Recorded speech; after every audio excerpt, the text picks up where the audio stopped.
할렐루야. 네. 보통 교회 가보게 되면 이제 앞자리를 금자리라고 말하고요, 중간 자리를 은자리라고 해요. 그리고 뒤에 있는 자리를 잠자리라고 하더라고요. 네. 그런데 오늘은 보니까 뒤에 앉아도 은혜를 사모하면 그 자리가 금자리가 될 줄로 믿습니다. 네. 우리 하나님은 사모하는 영혼을 만족해 하시고 줄인 영혼을 채워 주십니다. 사모하는 것만큼 쌓아두신 하나님의 은혜가 우리 가운데 임할 줄로 믿습니다.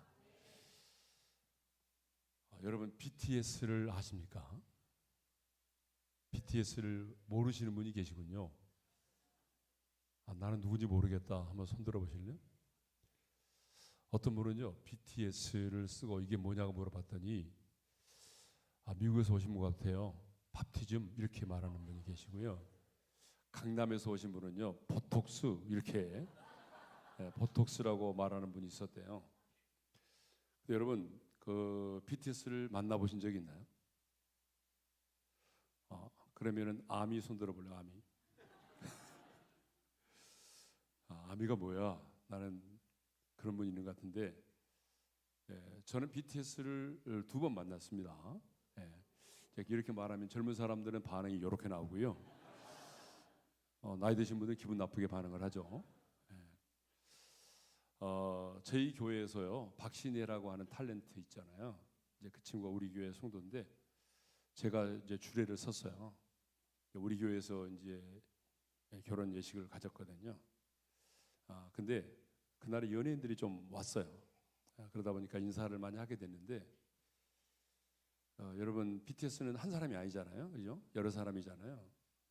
그러니까 저도 뭐 또 연예인들이 어떻게 알겠어요. 와서 이제 인사를 했는데, 제가 이제 BTS를 몰라봤던 거죠. 저한테 이렇게 인사를 했는데 악수를 했어요. 그래서 저도 그래요 이렇게 인사를 했는데, 무슨 연예인이 왔나 보다 이렇게 생각을 했어요. 근데 이제 옆에 있는 분이 이제 소개를 하면서 BTS라고 그러는데 제가 B자를 못 들었어요. 그러니까 TS만 들었어요.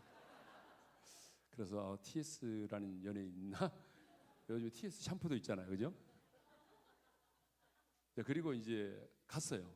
가는데 제 옆에 있던 비서가 목사님, BTS가 와서 인사를 하는데 그렇게 받으시면 어떡해요? 나는 몰랐는데. 그렇다고 또 목사가 체면도 없이 오셨습니까? BTS 또 다시 가서 인사를 한다는 건 좀 그렇잖아요. 그래서 그냥 말았어요. 그리고 이제 상당한 시일이 지났는데 어느 호텔에서 또 결혼 주례를 하러 갔는데 그 자리에 그 친구가 또 왔어요. 근데요, 이제 호텔이니까 그 자리에서 식사를 하잖아요. 근데 제 테이블에 이렇게 앉아 있었고 그 테이블에는 BTS가 앉아 있지 않았습니다. 그 공간에만 있었어요. 근데 권사님이 이렇게 반응을 했어요. 제 앞에서 식사를 하기 전에 이렇게 반응을 하더라고요. BTS가 있는 이 공간에서 내가 함께 식사를 하게 되다니. 누가요? 권사님이 BTS가 있는 이 공간에서 자신이 식사를 하게 된다는 것에 대해서 너무 막 감격해하는 거예요. 같은 테이블도 아닌데 그 공간에 있다는 사실만으로 인해서 막 너무 감격해가지고 식사를 못 하시는 거예요. 근데 내가 속으로 그랬어요. 그걸 보면서 저분이 권사님 맞나? 하나님의 임재를 그렇게 사모해야지. 그런 생각을 제가 했거든요. 그렇습니다, 여러분. 정말 우리가 오늘 또 사모하는 마음으로 예배를 드리고 있는데, 아무리 많은 사람이 모였고 화려한 예배를 드려도 그곳에 우리 주님이 임재하지 않으신다면 여러분, 그 예배는 아무 의미가 없습니다. 그래서 저희 교회에 5가지 비전이 있는데 첫 번째 비전이 무엇인가 하면 하나님의 임재가 있는 예배를 드리자. 그게 첫 번째 비전입니다. 많은 분들이 저를 만나면 몇 가지 던지는 질문들이 항상 있어요. 고정된 질문이에요. 항상 두 가지 질문은 제가 어디 가든지 받습니다. 첫 번째 비전은 그렇게 재수생 2명으로 출발한 교회가 어떻게 이렇게 성장했느냐, 그렇게 물어봐요. 또 하나는 왜 그렇게 오림교회는 청년들이 많으냐. 청년들이 정말 많거든요. 1년에 한 3,000명 등록하면 60%가 우리 청년들입니다. 그러니까 여러분 기분 나빠서 지금 인상 쓰고 있는데 정말 감사하게도 청년들이 많아요. 그래서 언제나 이 두 가지 질문을 제가 받거든요. 여러분, 우리 교회가 성장한 것은 우리 목사들에게 물어보면 답은 정해져 있습니다. 언제나 하나님의 은혜입니다. 이 정해져 있는 답이죠. 목사님도 그렇죠? 그래서 어떤 목사님들은 지혜롭게 이렇게 물어봐요. 뻔한 대답하지 말고요. 분명한 걸 얘기해 주세요. 그렇게 물어봐요. 하나님의 은혜라는 말은 다 아니까 하지 말고 다른 얘기를 해달라는 거예요. 그러면 제가 생각해 보게 되면 그건 하나님의 임재를 추구하는 예배를 드렸기 때문이라고 생각해요. 왜냐하면 그런 데이터가 나와 있어요. 저희 교회가. 그래서 우리 교회 성도들에게 20주년을 맞이했을 때에 당신이 이 교회를 선택한 이유가 뭐냐? 라고 5가지 학문을 물었을 때에 82%의 성도들이 동일하게 예배가 좋아서라고 얘기를 했어요. 청년들은 지금도 이제 우리가 항상 데이터를 내는데 90% 이상이 청년들이 우리 교회를 선택한 이유가 뭐냐라고 물어봤을 때에 예배라고 얘기했습니다. 그것은 무슨 말인가 하면 그 예배 가운데 하나님의 임재가 있다는 거죠. 여러분, 의자 7개 놓고 예배드리다가 14개 놓고 예배드리게 되고 나중에 이제 좀 더 많은 의자를 놓고 예배를 드리게 됐는데, 그렇게 우리가 예배를 드리게 될 때 여러분 상가교회에서 예배드리면요, 상가교회는 정말 성도들이 오지 않습니다. 여러분, 그 탤런트 송재호 씨 아시죠? 장로님. 그분이 저희 교회에서 장로님 되셨거든요. 그리고 이제 저희 교회에서 임종하셨는데 그분이 우리 교회 와서 하는 말이 그러더라고요. 자기는 그때 상가교회였어요. 조그마한 상가교회인데 오셨어요. 상가교회는 간증을 해달라고 해도 안 갔대, 자기가. 왜? 자기 눈에 상가교회는 다 이단으로 보였대요. 그 정도로 사람들은 상가교회를 기피하는 현상이 있어요. 근데 우리가 그렇게 천정도 낮고 작은 상가교회였지만 정말 성도들이 1년에 180명씩 등록을 했어요. 공간이 너무 부족해가지고 강단 위에서도 예배드리고 저 복도에서도 그때는 모니터도 없는데 문 열어놓고 예배드리고 막 그랬어요. 여러분 왜 그럴까요? 얼마나 작았는가 하면 비가 오고 눈 오는 날에 뭐 소망교회나 사랑의 교회 성도들이 이 상가에도 뭐 예배당이 하나 있네? 비 오니까 오늘 여기 한번 가볼까? 하고 상가에 와서 2층 상가에 와서 문을 딱 열었는데 제가 앞에 있었어요. 너무 작으니까. 그러니까 놀래가지고 문 닫고 가신 분들이 너무 많았어요. 왜냐하면 여기 교회에서 한번 예배 드려볼까 했는데 제가 앞에 있거든요. 그러니까 문 닫고 막 갔어요. 그 정도로 작은 교회였는데 그럼에도 불구하고 우리는 하나님의 임재 속에서 예배를 드렸어요. 여러분, 하나님의 임재가 정말 중요합니다. 아무리 수많은 사람이 모여도 하나님이 임재하지 않는다면 그 예배는 의미가 없습니다. 하나의 공연에 불과할 뿐이에요. 사람들의 모임에 불과할 뿐이에요. 그러니까 하나님이 그곳에 임재하셔요. 여러분, 우리 눈에 보이지 않지만 그 하나님이 영으로 임재하시면 어느 정도까지 우리가 그 임재를 경험할 수 있는가 하면 우리가 물속에 들어가게 되면 물의 압력을 느낄 정도만큼 예배당의 문을 열고 딱 들어서는 순간에 강력한 하나님의 임재에 압도를 당하고, 그래서 예배하는 시간에 우리의 눈이 열리고 마음이 열리고 나도 모르게 눈에서 눈물이 쏟아지고 하나님의 말씀이 살아있는 생명의 말씀으로 다가오고 찔림을 받고 회개하게 되고 눈물과 콧물이 쏟아지는 거죠. 그래서 너무나 많은 분들이 눈물이 나오는데 주체를 못하니까 우리가 휴지를 많이 갖다 놨어요. 저희 교회는 휴지가 많은 교회, 지금도 휴지를 많이 갖다 놓습니다. 왜? 사람들은 손수건이 준비가 안 돼 있어요. 그러다 보니까 이 흐르는 눈물을 주체할 길이 없었어요. 그래서 우리는 그 강력한 하나님의 임재가 있기 때문에, 여러분 하나님의 빛이시잖아요.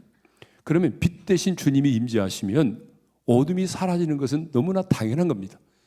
빛과 어둠이 함께 공존할 수는 없습니다. 생명의 빛이 임하면 여러분 어둠이 사라지는 것입니다. 여호와 라파의 하나님이 임재하시면 치료의 역사가 나타나는 거죠. 그건 너무 자연스러운 거예요, 여러분. 여러분 그렇지 않습니까? 마귀의 일을 멸하시고 승리하신 주님이 그 예배 시간에 임재하시고 운행하시면 여러분 당연히 더러운 영들이 떠나가는 게 당연한 거 아니겠습니까? 하나님 나라의 현존을 경험할 수 있어요. 그래서 여러분 정말 이 교회가 와서 보니까 참 분위기도 좋고 좋아요. 근데 더 강력한 하나님의 임재를 사모하고 그 임재를 추구하는 예배를 드릴 수 있기를 바랍니다. 하나님이 임재하시면요, 선포되는 말씀이 사람의 말이 아닌 하나님이 내게 주시는 말씀으로 받게 됩니다. 참 중요해요. 하나님의 임재. 여러분 더 강력한 하나님의 임재를 갈망하시고 그 하나님의 임재 속에서 예배를 드리는, 현장감이 있는 예배를 드리는 여러분 되시기를 바랍니다. 아직 말씀 안 읽었죠? 예. 말씀을 읽겠습니다. 간을 치다 보니까 열왕기하 6장 8절에서 16절인데, 자 우리 한번 같이 합독을 하겠어요. 다 같이 시작. 그때에 아람 왕이 이스라엘과 더불어 싸우며 그의 신복들과 의논하여 이르기를 우리가 아무데 신을 치리라 하였더니 하나님의 사람이 이스라엘 왕에게 보내 이르되 왕은 삼과 아무 곳으로 지나가지 마소서 아람 사람이 그곳으로 나오나이다 하는지라. 이스라엘 왕이 하나님의 사람이 자기에게 말하여 경계한 곳으로 사람을 보내 방비하기가 한두 번이 아닌지라. 이러므로 아람 왕의 마음이 불안하여 그 신복들을 불러 이르되 우리 중에 누가 이스라엘 왕과 내통하는 것을 내게 말하지 아니하느냐 하니 그 신복 중에 한 사람이 이르되 우리 주 왕이요 아니로소이다. 오직 이스라엘 선지자 엘리사가 왕이 침실에서 하신 말씀을 이스라엘의 왕에게 고하나이다 하는지라. 왕이 이르되 너희는 가서 엘리사가 어디 있나 보라. 내가 사람을 보내어 그를 잡으리라. 왕에게 아뢰어 이르되 보라 그가 도단에 있도다 하나이다. 왕이 이에 말과 병거와 많은 군사를 보내매 그들이 밤에 가서 그 성읍을 에워쌌더라. 하나님의 사람의 사한이 일찍이 일어나서 나가보니 군사와 말과 병거가 성읍을 에워싸는지라. 그 사한이 엘리사에게 말하되 아하 내 주여 우리가 어찌하리까 하니 대답하되 두려워하지 말라. 우리와 함께한 자가 그들과 함께한 자보다 많으니라 하고. 아멘. 오늘 밤에는 영역에 대해서 한번 말씀을 생각해 보겠습니다. 영역, 그 스피리추얼 파워. 영역이 무엇이냐?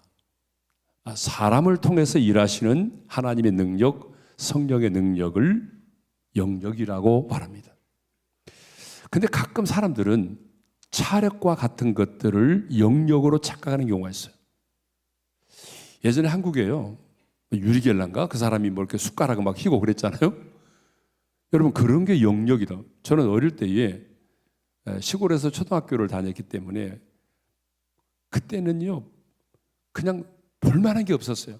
그래서 어떤 게 있었냐 그러면 가끔 학교 운동장에 학생들을 모아놓고 도복을 입은 차려가는 사람들이 나와서 막 벽돌을 깨기도 하고 대못으로 막 받기도 하고 그다음 밧줄로 막 자동차를 끌기도 하고 그런 거 안 보셨나요? 저는 그런 걸 어릴 때 봤어요. 도복 입은 사람들 와가지고 운동장 학생들을 모아놓고 차력 시범을 막 보였어요. 근데 여러분 차력은 영역이 아닙니다. 가끔 그런 걸 영역이라고 생각하는 분들이 있어요. 지금도 막 한국교도 보게 되면 뭐 어떤 전도사님이 막 해가지고 막 사람 쓰러뜨리고 이러면 그걸 영역이라고 생각하는 사람들이 있는데 여러분 그게 영역이 아닙니다. 영역이란 사람을 통해서 일하시는 하나님의 능력인데 오늘 본문의 말씀이 우리에게 있어서 영역이란 어떤 것인지를 잘 설명해 주고 있는 것 같아요. 자, 첫 번째 영역이 뭐냐? 사탄의 공격을 무력화시키는 능력이에요.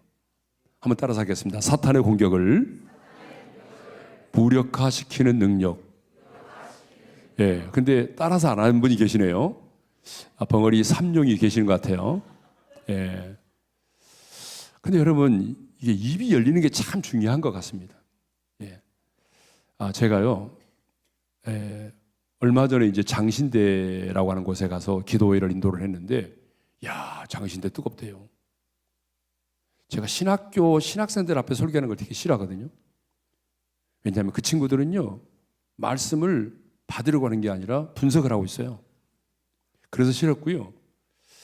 제가 연세대 채플에 가가지고 2번 설교를 했어요.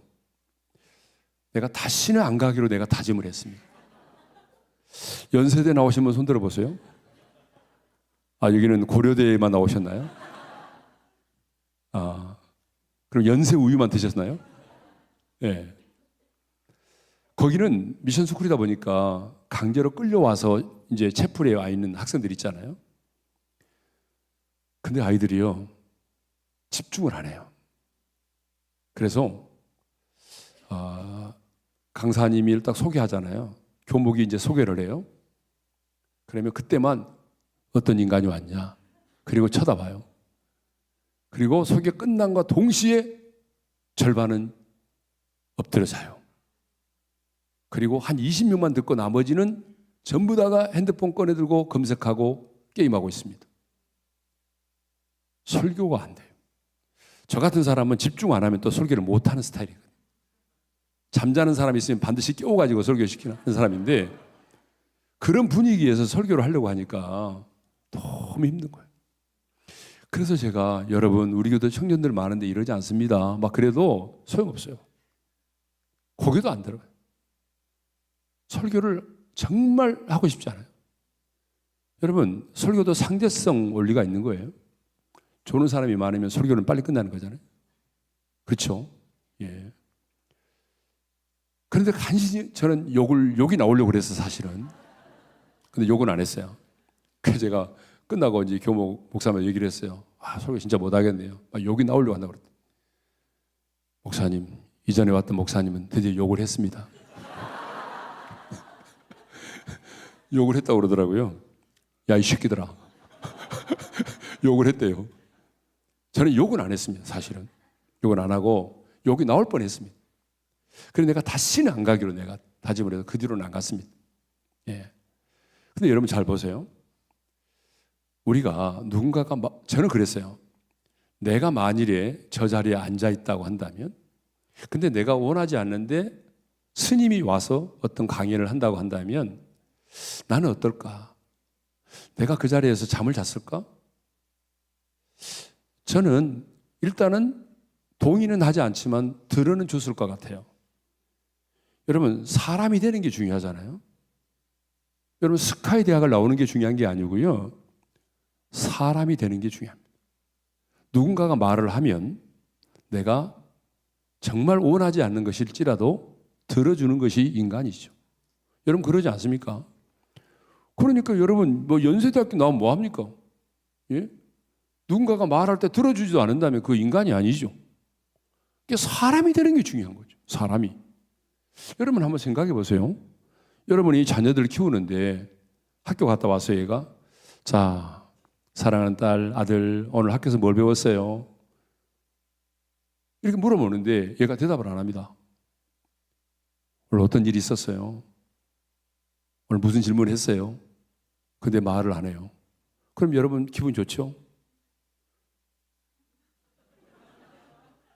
기분 나쁘잖아요. 내가 뭔가를 질문했는데. 요즘에 우리 한국의 청소년들의 문제가 뭔지 알아요? 말을 안 해요.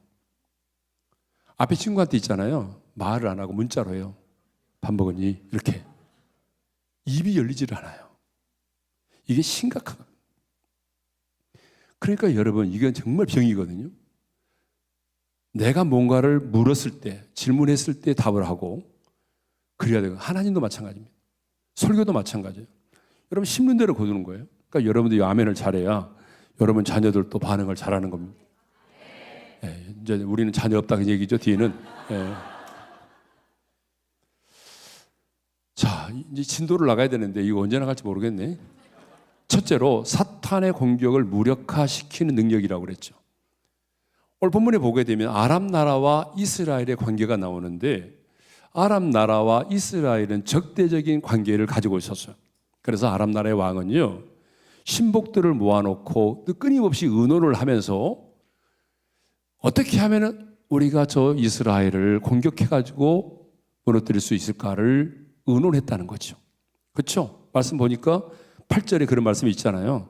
한번 읽어볼까요? 다 같이 시작. 그때 아람 왕이 이스라엘과 더불어 싸우며 그의 신복들과 의논하여 이르기를 우리가 아무데 진을 치리라 하였더니, 그래서 신복들과 끊임없이 의논을 했어요. 야, 우리 언제 우리가 쳐들어갈까? 어느 지역으로 갈까? 이렇게 끊임없이 의논을 했다는 거잖아요. 여러분, 마찬가지예요. 악한 영은 우리를 넘어뜨리기 위해서 끊임없이 회의를 하고, 그리고 공략할 수 있는 방법들을 만들어낸다는 거예요. 그것을 성경은 뭐라고 말하냐면 마귀의 관계라고 말해요. 그래서 에베소 6장 11절에 이런 말이 있습니다. 다 같이 시작. 마귀의 관계를 능히 대적하기 위하여 하나님의 전신갑주를 입으라. 여러분, 관계라는 게 뭐냐면 간사한 계획이라는 거죠. 근데 우리말에는 그냥 단수로 되어 있지만 원래 보게 되면 복수로 되어 있습니다. 그러니까 관계는 하나가 아니고 다양하다는 거예요. 우리가 성경을 봐도 뭐라고 되어 있어요? 자, 악한 영이 때로는 광명한 천사로, 때로는 우는 사자로, 그렇게 나와 있죠. 예? 아니, 고개라도 좀 끄덕여 봐요. 예? 때로는 광명한 천사로 가장해서 공격해오고, 때로는 반대로 우는 사자처럼 공격해오고, 때로는 여러분의 장점을 가지고, 때로는 여러분의 단점을 가지고 공격해오죠. 다양한 방법으로 우리를 공격한다. 사탄의 공격 목표는 언제나 교회와 가정입니다. 왜냐하면 하나님이 세우신 기관이 교회와 가정입니다. 그렇기 때문에 사탄은 오늘도 어떻게 하면 이 교회라는 주님의 몸된 교회를 무너뜨릴까? 어떻게 하면 이 가정을 쑥대밭으로 만들어버릴까? 여러분, 끊임없이 사탄은 간사한 계획을 세우고 있다는 거예요. 사탄의 공격 목표는 언제나 가정과 교회입니다. 그러니까 오늘날의 많은 교회들이 이렇게 사탄의 공격을 받고 어려움을 당하고 많은 가정들이 무너지고 있는 이유가 있습니다. 예. 자, 사탄이 아담과 하와를 넘어뜨릴 때도 보세요. 여러분, 즉흥적으로 하잖아요. 자, 사탄이 아담과 하와를 넘어뜨릴 때 보니까 전략을 세웠습니다. 어떻게 전략을 세웠냐면 첫째로 홀로 있을 때를 택한 거예요. 홀로 있을 때. 그래서 기러기 엄마 아빠로 지내는 것은 성경적이지 않아요. 홀로 있을 때를 노립니다. 예. 그래서 우리 장로님들 오늘 식사할 때 보니까 기러기 엄마 아빠로 있다가 다시 다 미국으로 오셨더라고요. 예. 홀로 있을 때를 노립니다. 아담이 있었다면 그때 다가오지 않았겠죠. 하와 홀로 있을 때. 두 번째로 불평과 불만을 야기시킵니다. 두 번째 단계는, 그래서 뭐라고 말합니까? 동산 모든 나무의 열매를 먹지 말라 하시더냐? 불평과 불만을 야기시킵니다. 세 번째 전략이 뭐예요? 하나님의 말씀을 의심하게 만들었어요. 그래서 너희가 결코 죽지 아니하리라. 여러분, 하나님은 반드시 이 열매를 먹으면 죽으리라고 그랬는데 죽지 않는다. 하나님의 말씀을 의심하게 만들었어요. 근데 여러분, 이 선악과가 에덴 동산의 변두리에 있는 것이 아니라 한 중앙에 있었어요. 중앙에 있었다는 말은 날마다 볼 수 있는 곳에 있었단 말이에요. 그러니까 한 번도 선악과를 보면서 이런 생각을 해본 적이 없었어요. 그런데 사탄이 주었던 그 말을 접수하고 나서 선악과를 딱 쳐다보니까 어제와는 달리 보였어요. 먹음직도 하고 보암직도 하고 지혜롭게 할 만큼 탐스럽게 보였다. 그것이 무화과인지 사과인지 복숭아인지 몰라요. 근데 어떤 사람들은 사과라고 생각해서 안 먹더라고요. 자기만 손해죠.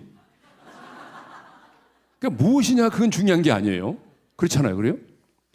그러니까 사탄이 아담과 하와를 넘어뜨릴 때 쓰는 전략을 보게 되면 절대로 즉흥적으로 충동적으로 일하지 않는다. 그걸 아셔야 돼요. 아주 치밀한 전략을 짜가지고 로드맵에 따라서 여러분 역사한다는 겁니다. 근데 우리는 굉장히 즉흥적이고 충동적이죠. 그래서 친구 따라서 쇼핑하러 운전만 해주러 가는데 나중에 보게 되면 내가 더 많이 사올 때가 있어요. 충동 구매라고 하는 거예요. 충동 구매. 그렇죠? 예. 제가 그럴 때가 많습니다. 제 아내가 이제 뭘 사러 가자고 그러면 쉬는 날에 그럼 같이 갈게. 근데 아내는 몇 바퀴 둘러보고도 못 사고 입어보고 또 벗어놓고 입어보고 벗어놓고 근데 저는 탁 보는 순간에 저건데? 제가 더 많이 사올 때가 많습니다. 충동 구매라는 게 있어요, 우리한테는. 근데 여러분, 마귀는요 절대로 즉흥적으로 충동적으로 여러분에게 일하지 않습니다. 어떻게 하면 이 가정을 무너뜨릴까? 어떻게 하면 이 교회를 무너뜨릴까? 그래서 이 장로를 이 교회에 보낼까? 이 집사를 사용할까? 이 집사를 사용하면 이 교회가 흔들릴 수 있겠지? 여러분, 내가 사탄이 아니라 한순간에 사탄의 도구가 될 수 있어요. 주님은 그것을 베드로에게도 보여주셨어요. 그렇죠? 주님이 베드로에게 사탄아 물러가라 그랬잖아요. 너는 나를 넘어지게 하는 자로다. 베드로가 사탄이라는 말이 아니라 베드로도 한순간에 사탄의 도구가 될 수 있다. 여러분, 그렇습니다. 이 몸된 교회를 무너뜨리는 데 있어서 여러분이 깨어있지 못하면 한순간에 이 교회를 무너뜨리는 사탄의 도구로 전락될 수 있어요. 여러분, 그렇지 않아요? 여러분의 가정도 마찬가지죠. 여러분의 가정도 무너뜨리기 위한 사탄은 전략을 갖고 있다는 거예요. 그러니까 분명한 사실은 여러분의 가정을 무너뜨리고 여러분의 교회를 무너뜨리기 위한 사탄은 끊임없는 전략을 가지고 있다는 거예요. 예. 그걸 여러분이 아셔야 돼. 예. 전략을 갖고 있어요. 그래서 그 전략을 따라서 계속해서 이제 여러분들의 가정을 무너뜨리기 위해서 그 로드맵을 따라서 일을 행하는 거죠. 자, 제가 35년 목회를 하고 작년 12월 1일에 은퇴를 했습니다. 예. 근데 35년 목회하는 동안에 저와 우리 교회에 사탄의 그런 치밀한 전략이 없었을까요? 여러분, 우리 교회는요, 저는 우리 교인들한테 늘 말합니다. 우리 교인들에게 우리 교회는 사탄의 눈에요 가시에 가시. 왜? 여러분 알다시피 우리 교회는요 우리만을 위한 교회가 아니고 한국교회 대안을 제시하는 교회거든요. 그래서 끊임없이 우리의 다음 세대를 세워가는 교회예요. 여러분은 모르겠지만 꿈이 있는 미래라고 하는 그런 교육기관을 만들어 가지고요, 우리가 지금 6천여 교회가 저희가 만든 교육용 컨텐츠를 사용하고 있습니다. 주일학교가 없는 교회들 가정예배 프로젝트부터 시작해가지고 계속해서 다음 세대를 세우는 일을 하고 있습니다. 그러니까 다음 세대를 이렇게 무너뜨려 놨는데 또 저희가 이렇게 다음 세대를 세워가는 일을 하고 한국교회를 그냥 갈길가게 찢어놨는데 그냥 계속해서 연합하게 만들고 하나 되게 하니까 사탄의 눈에는요 저희 교회가 진짜로 눈에 가시 같은 교회입니다. 그러니까 얼마나 사탄이 저희 교회를 넘어뜨리려고 저를 넘어뜨리려고 하겠습니까? 그래서 사탄의 저를 넘어뜨리고 우리 교회를 넘어뜨리려고 했던 사탄의 여러 번의 시도가 있었습니다. 근데 그때 한 번 있었던 얘기를 아주 리얼하게 제가 설명을 하겠습니다. 리얼하게 하다 보니 새벽까지 해야 되는데. 저희가 의자 14개 놓고 예배 드릴 때인데요. 어느 날 한 여자 집사님이 등록을 했어요. 근데 그분이 어떤 분이냐면 대법원장의 며느리였어요. 근데 두 자녀가 있었어요. 초등학교 다니는 두 자녀가 있었고, 알고 보니까 자기 남편은 이미 다른 여자를 만나서 살고 있어요. 그러니까 법적으로는 이혼이 되지 않았지만 이미 과부가 되어버린 거예요. 근데 사탄이 얼마나 치밀한 거 보세요. 제가 그 자매가 우리 교회 등록하기 한 달 전인가 두 달 전에 전도폭발 훈련을 받으러 갔었어요. 남서울교회 홍정길 목사님이 그때 계실 때입니다. 반포에. 그때 제가 이제 전도폭발을 훈련을 받으러 갔는데 그 중간에 홍 목사님이 나와서 설교를 하는데 뭐라고 말씀하시냐 그러면 여러분 교회 안에서 이 과부들에게 잘하라는 거예요. 그러면서 자기 자신이 과부들에게 어떻게 하는지를 설명해 주는데 내가 너무 감동을 받아서 제 아내하고 나눴어요. 여보, 진짜 우리는 과부들에게 잘하자. 홍 목사님이 이렇게 말씀하시는데 잘해야 되겠다. 제 아내하고 둘이 다짐을 했는데 과부가 나타난 거예요. 근데 여러분, 교회는 개척교회 때는요, 한 사람이 등록을 하면 상한가를 칩니다. 그렇죠? 주식을 하신 분들이 많이 계시군. 그래서 뭐 주일학교에서는 주일학교 교사해달라, 성가대에서는 성가대 세워 난리가 난 거잖아요. 그죠? 여러분 그렇잖아요. 예. 개척교회 가게 되면 막 진짜 상한가 치는 거예요. 여기서 와달라, 저기서 와달라. 예. 그런데 어느 날 제가 이제 그 둔촌 아파트라고 있어요. 지금 이제 새로 재개발을 하고 있는데 거기서 제가 살고 있었습니다. 431동 609호에서 살고 있었어요.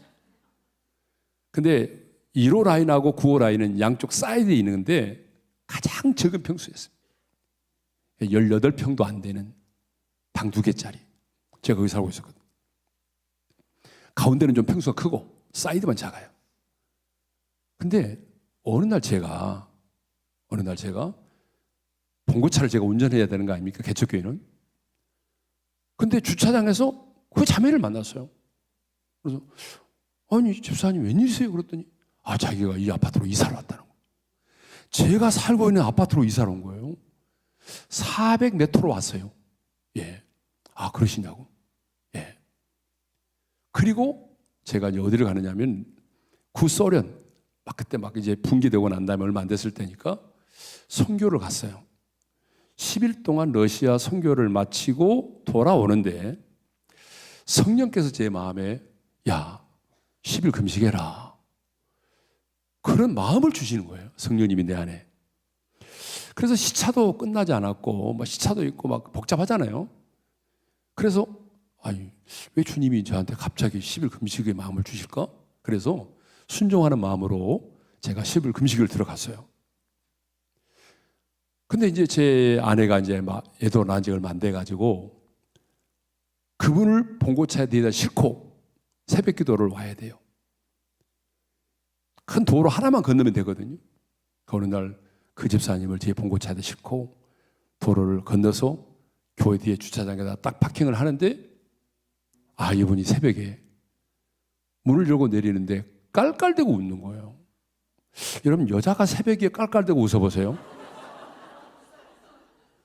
닭살 돋아요. 그런데 내가 그 여자 집사님한테 아침부터 기분 나쁘다고 그렇게 말할 수가 없잖아요. 그래서 제가 집에 와서 아내한테 그랬어요. 여보, 귀에도 꼭 귀신 들린 것 같아. 소리를 막 대고 아침부터 그렇게 기분 나쁘게 왜 웃어? 근데 이 여자가 아침만 되면 우리 집으로 출근하는 거예요. 왜냐하면 저희 집은 교회는 사무실이 없어요. 교회가 적으니까. 예? 그러니까 사무실이 없으니까 집에서 제가 설교 준비를 해야 되고 다 일을 해야 되는데 이제 저희 집으로 출근하는 거예요. 그래가지고 사모님 점심은 뭐 먹을까요? 저녁은 뭐 먹을까요? 안 가요. 여러분, 하루 이틀 지나는데 아내가 지쳐요. 벌써. 그래서 제가 얘기했어요. 여보, 하나님 우리를 테스트하는지 몰라. 우리 과부한테 잘하자고 그랬잖아. 하나님 우리 지금 테스트하는지 몰라. 잘해야 돼 우리는. 예. 그러면서 이제 아내하고 이제 둘이 막 또 하는데 막 너무 힘든 거예요. 나 설교 좀 해야 되는데 와 있고, 사모님 점심은 뭘로, 저녁은 뭘로 할까요? 갈 생각을 안 해요. 예. 근데 이제 어느 날 금요기도회를 오컬 뒤에 있는 아차산에 가서 이제 우리 교인들하고 하고 25인승 버스로 가서 하고, 그리고 다시 제 봉고차로 이제 태워야 되잖아요. 시동을 딱 거는데 뒤에서 이러는 거예요. 나한테 내숭 떨지 마! 이러는 거예요. 내가 딱 뒤돌아보니까 야, 이게 완전히 이제 형상이 보이더라고요. 악한 영이 형상이 보여요. 제가 그래서 그랬어요. 너 누구야? 너 내려와. 빨리 내려. 너 누구야? 제가 그랬어요. 그래서 차에서 내렸어요. 못하겠어요. 자기 정체가 이제 드러나기 시작을 했어요. 새벽기도 오면요, 이렇게 이 자리에 앉아요. 제일 앞에. 딱 설교하면요, 이러고 있어요. 앞에서. 설교를 못하게. 그래서 제가 나가! 우리 교인들 놀라는 거죠. 아, 우리 목사님 왜 저래 갑자기. 근데 정체가 딱 드러났어요. 제가 금식하며 기도하는 동안에 이 여인의 정체가 드러났는데 귀신이 이렇게 말했대요. 너는 오른교회 가서 그 자녀를 죽이고 사모까지 죽이고 나를 데리고 예국으로 튀어라. 그러면서 내가 살고 있는 집의 주소를 가르쳐 준 거예요. 그래서 제가 살고 있는 아파트로 이사를 온 거예요. 우리 교인들도 내가 어디에 사는지 몰라요. 근데 그래가지고 이 여자가 그 지시를 받고 온 거예요. 그런데 금식하며 기도하는 동안에 정체가 드러났어요. 딱 정체가 드러나니까 그때부터는요, 이제는 노골적이에요. 그래서 그 집에 이제 밥 해주는 권사님이 계시는데 밥을 해가지고요, 예, 딱 아침만 되면은 권사님이, 예, 제가 집 서방이니까 서방님 드시라고 밥을 다 해가지고 갖고 올라와요. 그럼 내가 권사님은 왜 그렇게 속고 사세요? 돌려보내고 전화를 막 끊임없이 하는 거예요. 이제는 막. 그래서 그거를 누가 알았느냐? 친정엄마가 알게 된 거예요. 친정엄마가 와가지고 그 여자를 데리고 가버렸어요. 그래서 저는 어떻게 되느냐? 그 여자는 친정엄마가 데리고 가고 장로님들이 우리 목사님 여기다 두면 안 되겠는데 이사를 시켜야 되겠다. 그래가지고 올림픽 아파트로 저는 이사를 가게 됐어요. 그 여자로 인해서 저는 40평짜리 올림픽 아파트로 이사를 가게 되고 그 여자는 데리고 가고, 그래서 저는 수지를 맞았죠. 그 여자 때문에 오히려. 자, 여러분 보세요. 이렇게 마귀는요, 교회를 넘어뜨리고 한 가정을 넘어뜨리기 위해서 끊임없이 전략을 세웁니다. 전략을 세워요. 그러니까 중요한 게 뭐냐면 당하고 난 다음에 수습하려고 하면 힘들다는 거예요. 여러분, 가정의 사탄의 공격을 받고 난 다음에 수습하려고 하면은 얼마나 많은 돈과 에너지가 들어가는지 몰라요. 힘듭니다. 그러니까 중요한 것은 내가 당하지 않고 그 마귀의 관계를 수포로 돌아가게 만드는 게, 그게 바로 뭐예요? 그게 바로 영역이라는 거예요. 영역이 뭐냐 그러면 막 사람들 잡아뜨리고 이런 게 영역이 아니고 마귀의 관계를 수포로 돌아가게 만드는 거예요. 여러분, 우리는 잘 모르잖아요. 몰라요. 그런데 우리 안에 계신 성령님은요, 알아요. 이 이놈의 마귀가 이 교회를 무너뜨리려고 이런 짓을 지금 하고 있구나. 이 가정을 무너뜨리려고 이런 짓을 하고 있네, 이놈이. 성령님은 다 아십니다. 우리는 모를 때가 많아요. 그러나 내 안에 계신 성령님은 다 아세요. 성령님은 아버지의 마음도 아시고 사탄의 계획도 알아요. 그래서 여러분들이 깨어있고 여러분 기도하다 보게 되면 성령님은요, 가만히 계시질 않아요. 그래서 우리가 해야 되는 게 뭐냐면 당하고 난 다음에 수습하려고 하면 너무 힘들어요. 그러니까 여러분, 당하기 전에 여러분의 가정과 자녀와 남편과 교회를 향한 그 모든 마귀의 관계를 수포로 돌아가게 만들어야 돼요. 바로 그게 누가 했어요? 예, 바로 엘리사가 그렇게 한 거잖아요. 자, 보세요. 자, 열왕기 6장 9절을 읽겠습니다. 다 같이요. 시작. 하나님의 사람이 이스라엘 왕에게 보내 이르되 왕은 삼가 아무 곳으로 지나가지 마소서. 아람 사람이 그곳으로 나오나이다. 다 알아가지고 왕에게 얘기를 해준 거예요. 어느 날 아무시에 이렇게 아람의 군대가 쳐들어온다고 그럽니다. 다 알아가지고 막아내버렸어요. 근데 그것이 한두 번이 아니라 자, 10절에 보니까 한두 번이 아니지라는 말이 나오잖아요. 10절 읽겠습니다. 시작. 이스라엘 왕이 하나님의 사람이 자기에게 말하여 경계한 곳으로 사람을 보내 방비하기가 한두 번이 아닌지라. 한두 번이 아니었대요. 다 미리 알아가지고 방비했어요. 그러니까 여러분, 우리 교회에서는요, 금요 기도의 시간에 지금도 가끔 그런 기도를 합니다. 무슨 기도를 하냐 그러면, 우리는 잘 모르잖아요 지금. 근데 분명한 것은 마귀의 관계는 있어요. 없는 때가 한 번도 없어요. 아, 이 가정을 어떻게 무너뜨리지? 아, 이 집의 자녀를 어떻게 무너뜨리지? 이 교회를 어떻게 쑥대밭을 만들어버릴까? 어떻게 하면 이 성도들에게 싸우게 할까? 여러분, 끊임없이 마귀가 이제 간사한 계획을 갖고 있는데요, 우리는 모를 때가 많아요. 그래서 우리는 어떤 걸 하냐 그러면, 금요 기도의 시간에 대적하는 기도를 합니다. 선포하는 기도를 합니다. 이렇게 말이죠. 자, 마귀의 일을 멸하시고 승리하신 예수의 이름으로 명하노니 나와 내 가정을 향한, 내 자녀를 향한 모든 마귀의 관계는 수포로 돌아갈지어다. 네. 이렇게 명령하고 선포해요. 교회 머리가 되신 예수님의 이름으로 명하노니 우리의 교회를 향한 모든 마귀의 관계는 수포로 돌아갈지어다. 여러분, 이런 기도를요 하는 거예요. 금요기도 시간에. 그래서 성도들이 잘합니다. 주시옵소서보다 더 잘해요. 그래서 우리 교회를 향한 모든 마귀의 관계는 예수 이름으로 명하노니 수포로 돌아갈지어다. 예, 나와 내 가정을 향한, 내 자녀를 향한, 내 남편을 향한 모든 마귀의 간사한 계획은 수포로 돌아갈지어다. 막 선포합니다. 그러면 여러분, 실제로 어떤 일이 벌어지느냐 하면, 마귀가요 다 그렇게 계획을 세워놨거든요. 아, 그래, 미스리 만나가지고 남편을 무너뜨려야지, 이렇게 막 계획을 세울 거 아니에요? 예? 그런데 우리가 그렇게 선포하고 기도하면 보이지 않는 영적인 세계에서 그 마귀의 간사한 계획들이 수포로 돌아간단 말입니다. 그러니까 손해낼 거 하나도 없어요. 믿음만 있으면 되는 거예요. 그러니까 여러분들이 그런 기도를 하셔야 돼요. 그래서 우리 교회가 그 숱한 마귀의 관계가 있었고 공격이 있었지만, 여러분, 당하지 않고 미리미리 선제적으로 방비해서 여기까지 온 거예요. 그러니까 여러분의 교회도 마찬가지, 여러분의 가정도 마찬가지.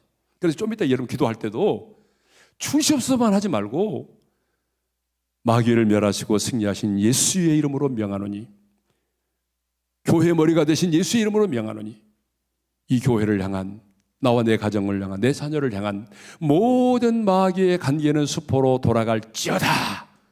그럼 이렇게 명령하고 선포하는 기도를 하시기를 바랍니다. 이건 너무 중요한 거예요. 예. 이거는 정말 여러분이 수지를 맞는 거거든요. 왜냐 그러면 당하고 난 다음에 하면 안 돼요. 미리미리 다 수포로 돌아가게 만들면 그게 수포로 진짜 돌아갑니다. 그러면 또 다른 계획을 또 세우려고 하겠죠. 예. 그래서 아람 왕의 마음을 불안하게 했다라고 하는 게 11절에 나오는 말씀이잖아요. 이러므로 아람 왕의 마음이 불안하여 그랬죠.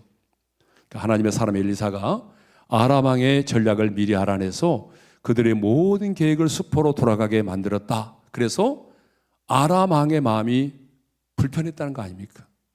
예.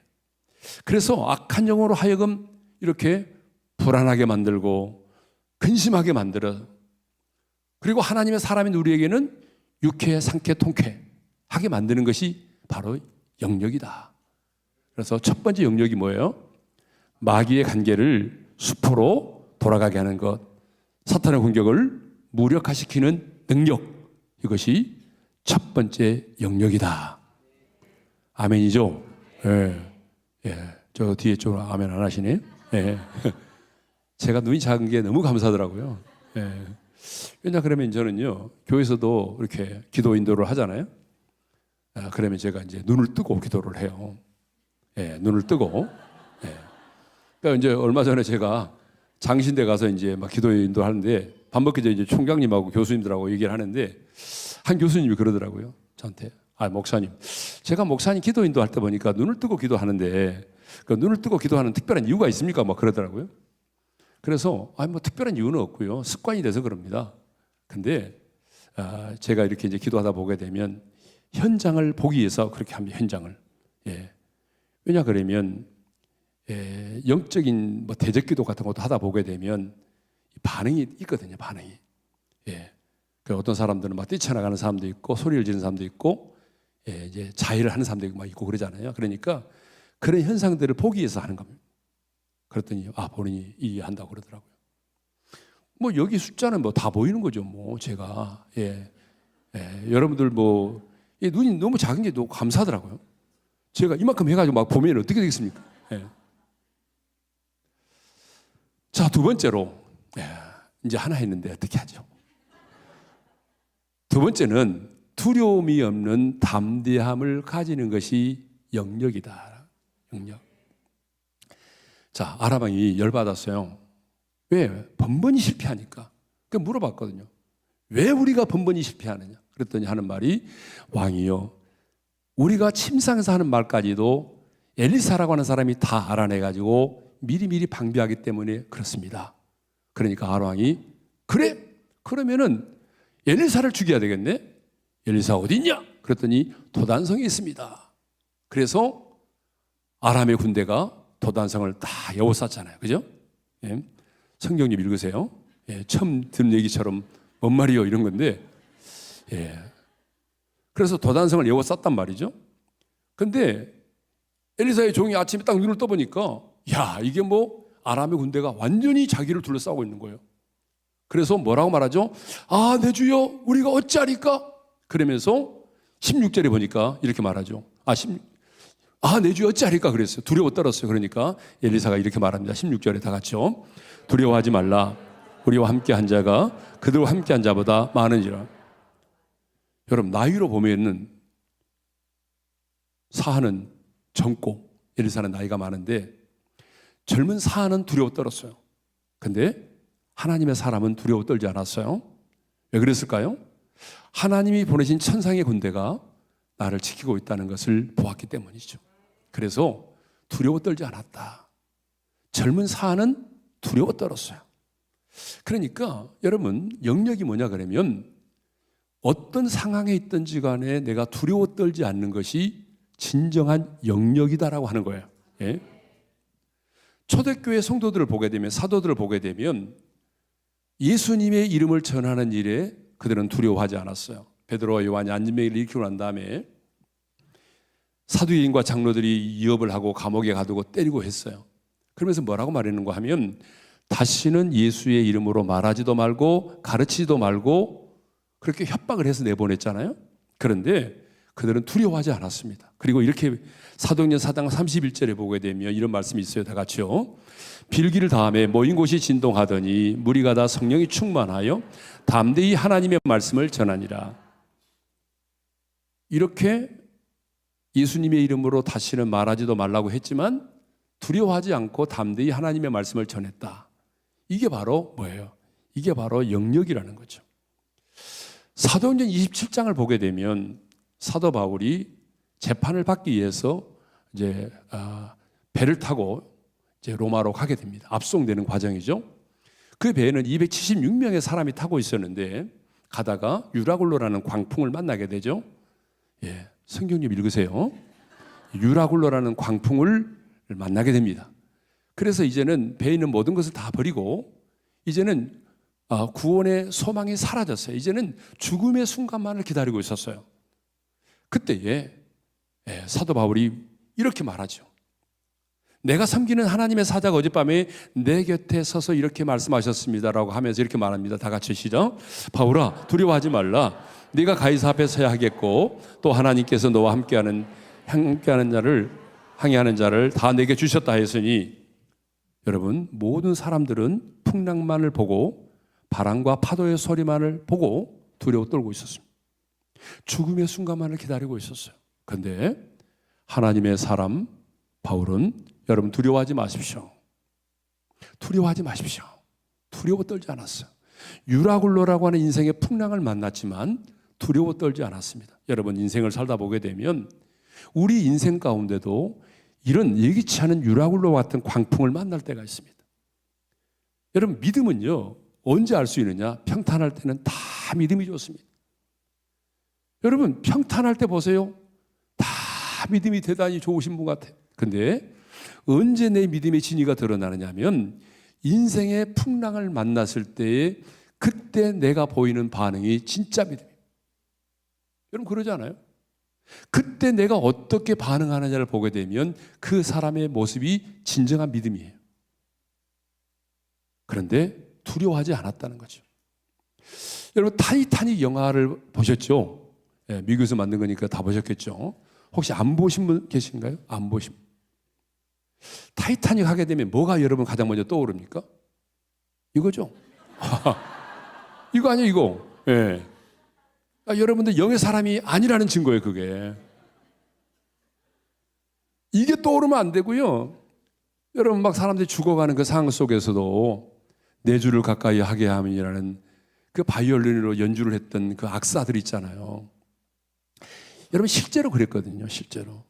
사람들이 막 아비규환이잖아요. 물속에 빠져들어 막 죽어가고 살려달라고 말하고 막 그렇게 참 죽음의 순간에도 여러분, 그들은 내 주를 가까이 하게 하면이라는 연주를 했어요. 그들 안에 있는 그 두려움이 없는 담대함, 그게 영역이라는 거예요. 여러분, 실제로 웰레스 하틀리 같은 사람들은요, 예, 영화에는 나오지 않지만 그 죽어가는 사람들에게 얘기했다는 거 아니에요. 여러분, 예수 그리스도 그분을 의지하십시오. 예수 그리스도만이 소망입니다. 예수님을 믿으십시오. 여러분, 그분은 계속 죽어가는 사람들에게 예수를 전했다는 거 아니에요. 여러분, 영역이 뭘까요? 죽음의 상황 속에서도, 죽음의 현장 속에서도 두려움이 없는 담대함을 갖는 것이 뭐예요? 그게 바로 영역이다라고 하는 거예요. 여러분, 샘물교회 사건 아십니까? 예, 잘 모르시군요. 샘표 관장은 아세요? 2007년에 한국 사회를 떠들썩하게 했던 샘물교회 사건이 있어요. 그 샘물교회에 23명의 성도들이 아프가니스탄으로 단기 선교를 갔어요. 돌아오기 4일 전에 그들이 그 탈레반에게 납치를 당했잖아요. 여러분 아시죠? 예. 근데 그때 그분들의 간증을 들어보게 되면 납치를 당했을 때 굉장히 좋았대, 분위기가. 그리고 너희네들 왜 왔냐? 그러니까 우리는 봉사활동 왔다. 그러니까 그럼 나도 약 좀 달라. 그래가지고 굉장히 분위기가 좋았대요, 서로 안에. 근데 언제 분위기가 확 달라지냐 그러면 한국에서 막 뉴스를 하면서 막 그 교회 앞에 가서 막 메인 뉴스를 하면서 막 그 교회 앞에 가서 막 하면은, 예, 이분들이 뭐 유서를 써놓고 갔다, 뭐 선교하러 갔다, 막 이러면서 막 대대적으로 보도를 하다 보니까 얘들이 달라진 거죠. 탈레반이 완전히 달라진 거죠. 그때에 인솔자인 배형규 목사가 대원들을 모아놓고 이렇게 말했답니다. 여러분, 이들은 자기들의 선전 효과를 극대화시키기 위해서 우리 중에 남자 중에 몇 사람을 데려다가 총살을 할 것입니다. 참수할 것입니다. 제가 그때 나가겠습니다. 그렇게 말을 했대요. 그러니까 같이 동행하고 있던 가장 나이가 드셨던 유경식 장로라고 하는 분이 이렇게 말합니다. 뭐라고 말하냐면, 목사님 순서를 바꾸시죠. 목사님 나이도 젊고 또 이 대원들을 끝까지 인도할 책임이 있고 나는 살 만큼 살았습니다. 제가 나가서 죽겠습니다. 그랬더니 배형규 목사가 이렇게 말했다는 거예요. 뭐라고 말하냐면, 그러기 전에 이제 유경식 장로님이 이렇게 말했다면, 차라리 우리 제비를 뽑읍시다. 제비를 뽑읍시다. 그랬더니 배형규 목사가 하는 말이, 장로님, 제가 선교지에 가서 선교하다가 기회가 주어지면 순교를 하려고 했는데 저에게 때가 먼저 찾아온 것 같습니다. 제가 목사입니다. 제 다리 넘보지 마세요. 제 다리 넘보지 마세요. 여러분, 누가 그 죽음의 순간이 다가오는 그 순간에 그렇게 말할 수가 있겠어요? 예? 서로 내가 죽겠다고 누가 먼저 말할 수 있어요? 이거는 여러분, 부활의 생명을 가진 자만이 할 수 있는 거예요. 그래서 정말 중요한 것은 우리가 죽음의 순간에서도 두려워 떨지 않는 거예요. 어떤 상황 속에서도 내가 두려워 떨지 않는 그것이 바로 뭐예요? 진정한 영역이다라고 하는 거예요. 예. 세 번째로 말대로 되어지는 능력이 바로 영역입니다. 아람의 군대가 완전히 도단성을 에워쌌잖아요. 그리고 사한이 막 내 주여 어찌하리까 두려워 떨고 있을 때에 엘리사가 이렇게 말하죠. 자, 17절 A와 B절을 함께 읽겠습니다. 다 같이요. 여호와여, 원하건대 그의 눈을 열어서 보게 하옵소서. 여호와께서 그 청년의 눈을 여심해 그가 보니 불말과 불병거가 산에 가득하여 엘리사를 둘렀더라. 자, 하나님의 사람 엘리사가 그의 눈을 열어서 보게 하옵소서 라고 했더니 하나님이 그 기도를 들으시고 사한의 눈을 열어서 영안을 열어주셔서 하늘의 군대를 보게 해주셨다. 말한 대로 된 거죠. 그 다음에 두 번째로는 저 무리의 눈을 어둡게 하옵소서라고 말하죠. 어떤 상황이죠? 자신을 잡아 죽이기 위해서 왔던 아람의 군대가 지금 자신을 에워싸고 있는데 그때 엘리사가 하나님 앞에 뭐라고 말하죠? 나를 잡아 죽이려고 온 저들의 눈을 어둡게 해달라고 말합니다. 자, 18절에 보니까 저 무리의 눈을 어둡게 하옵소서. 근데 하나님이 그 말대로 그들의 눈을 어둡게 만들었습니다. 아무것도 보지 못하는 소경의 상태로 만든 게 아니었습니다. 그 증거가 뭐냐? 그들이 엘리사를 잡아 죽이려고 왔다가 엘리사를 따라서 쫄쫄쫄 따라서 사마리아 성까지 오게 됩니다. 19km를 오게 됩니다. 그러니까 완전히 앞을 보지 못하는 상태가 아니라 판단력이 혼미해진 상태가 되어버린 것입니다. 그러니까 자기들이 잡아 죽이려고 했던 엘리사를 따라서 여러분 사마리아 성까지 들어오게 된 거죠. 자, 그들이 도착했을 때 20절에 엘리사가 이렇게 또 말하죠. 이 무리의 눈을 열어서 보게 하옵소서. 그때 이들의 눈을 열어주시니까 자기들이 어디 와 있는 거예요? 도단성에 있는 것이 아니라 적국의 수도인 사마리아 성에 들어와 있는 거예요. 야, 하나님의 사람 엘리사가 기도한 대로 됐습니다. 하나님의 사람 엘리사가 선포한 대로 모든 말이 이루어졌습니다. 여러분, 열왕기 2장도 보게 되면 엘리사가 물 근원으로 나가서 소금을 그 가운데 던지면서 이렇게 말하죠. 여호와의 말씀이 내가 이 물을 고쳤으니 이로부터는 다시는 죽음이나 열매를 맺지 못함이 없을지니라. 선포하자 선포한 말대로 되었습니다. 엘리사가 선포한 대로 기도한 대로 이루어졌다라고 하는 것입니다. 여러분, 영역이 뭐냐 그러면 내가 하나님 앞에 기도한 대로 그리고 성령의 기름 부심을 받아서 선포한 대로 이루어지는 것이 영역입니다. 그러니까 여러분의 자녀들이요, 야, 우리 엄마는 가방끈이 짧지만 우리 엄마가 기도하면 하나님이 들으셔. 그래서 어머니에 대한 그 기도의 영바를 알아야 돼, 애들이. 아, 우리 엄마가 기도하면 하나님이 들으신다. 예? 여러분 남편도 있잖아요. 내 와이프가 기도하면 하나님이 들으셔. 조심해야 돼. 내가 죽을 수도 있어. 여러분, 이 정도 영적인 권위를 가져야 돼요. 예? 근데 맨날 말을 하는데 하나도 이루어지지 않아요. 그러면 여러분 안 되는 거예요. 제가 목회해 보니까요. 예? 목회자는 영적인 권위가 필요해요. 근데 영적인 권위는 좋은 차를 타고 다닌다고 그래서 영적인 권위가 생기는 거예요. 여러분 안녕하십니까? 이렇게 목에다 힘준다고 그래서 여러분 영적인 권위가 생기는 게 아닙니다. 영적인 권위는 기도한 대로, 여러분 선포한 대로 이루어졌을 때, 야, 진짜 우리 목사님은 하나님이 함께 하시는구나. 우리 목사님이 선포하면 다 되네. 여러분 이래야 함부로 못하는 거예요. 예? 저희가요 의자 14개 놓고 예배 드릴 때 있는데, 하나님은요 언제나 어떤 일을 행하실 때 우리 안에 소원을 두고 행하십니다. 하나님은 우리 밖에서 우리 인생을 푸시하면서 일을 행하시는 것이 아니라, 하나님은 언제나 우리 안에 소원을 두고 행하십니다. 하나님께서 저에게 이런 마음을 막 계속 주시는 거예요.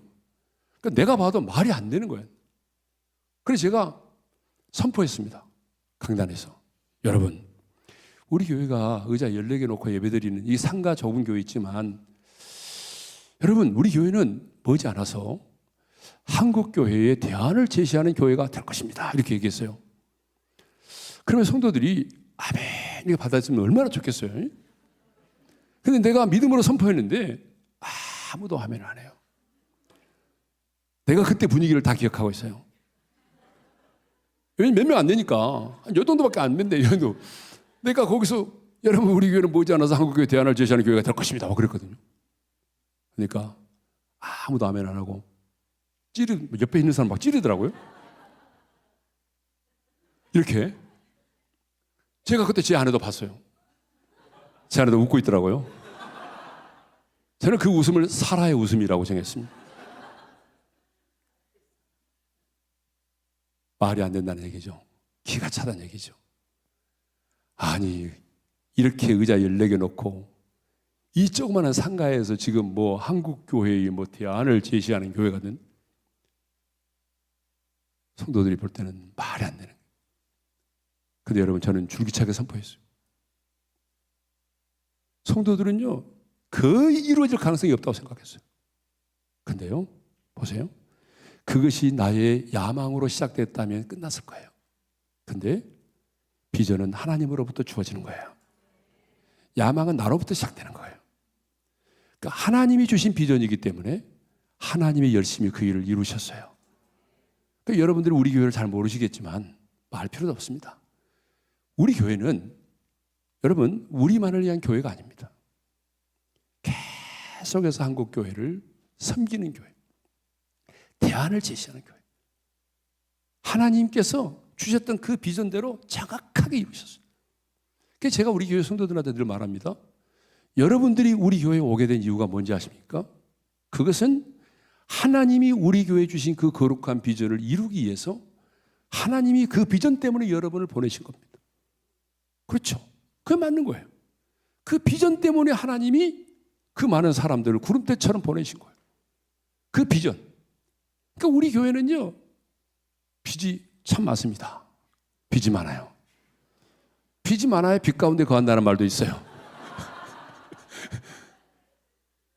근데 빚이 많지만 여러분 계속해서 흘러보내고 섬기고 하는 일을 계속해서 우리만을 위한 프로그램은 거의 없습니다.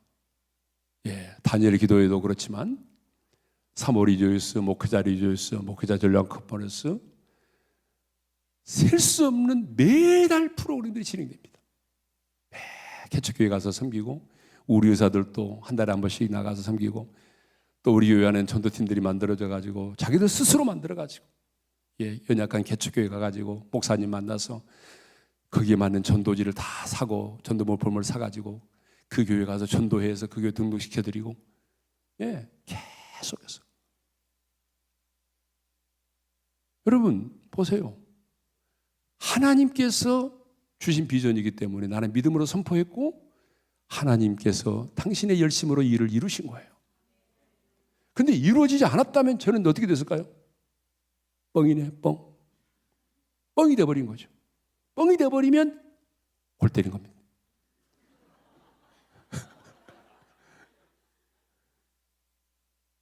그래 어제 며칠 전이죠. 제가 오기 전에 저희가 이제 분리개척한 교회에 가진 권사님이 한 분 계셨어요. 갑자기 밥 먹다가 생각이 나서 전화를 했어요. 그 권사님이 딱 통화를 하는데, 목사님, 내가 목사님을 보니까요, 목사님 기도 안 들어 안 이루어진 게 하나도 없는 것 같아요. 목사님, 뭐 그래요. 안 이루어진 것도 있어요. 예, 아직도 내가 기도하고 있는 제목이 몇 가지가 있거든요. 근데 거의 다 이루어졌습니다. 100이라고 한다면 98%가 이루어졌어요.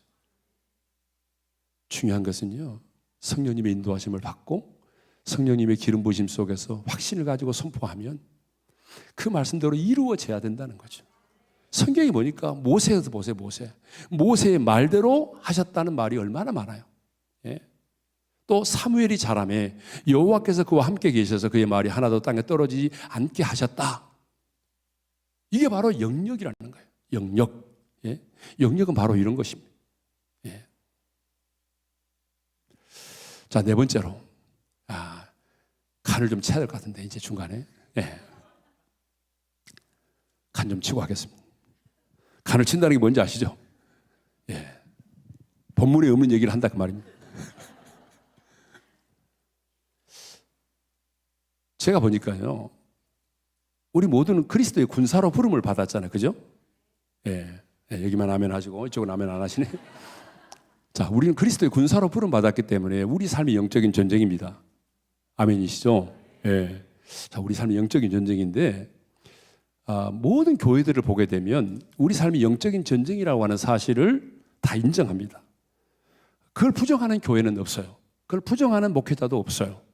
제가 보니까, 예, 장로교만 인정하는 게 아니고 순복음만 인정하는 게 아니고 띠를 두르고 담배를 피우고 당회를 하는 그런 교회도 우리 삶이 영적인 전쟁입니다. 이건 다 인정하더라고요.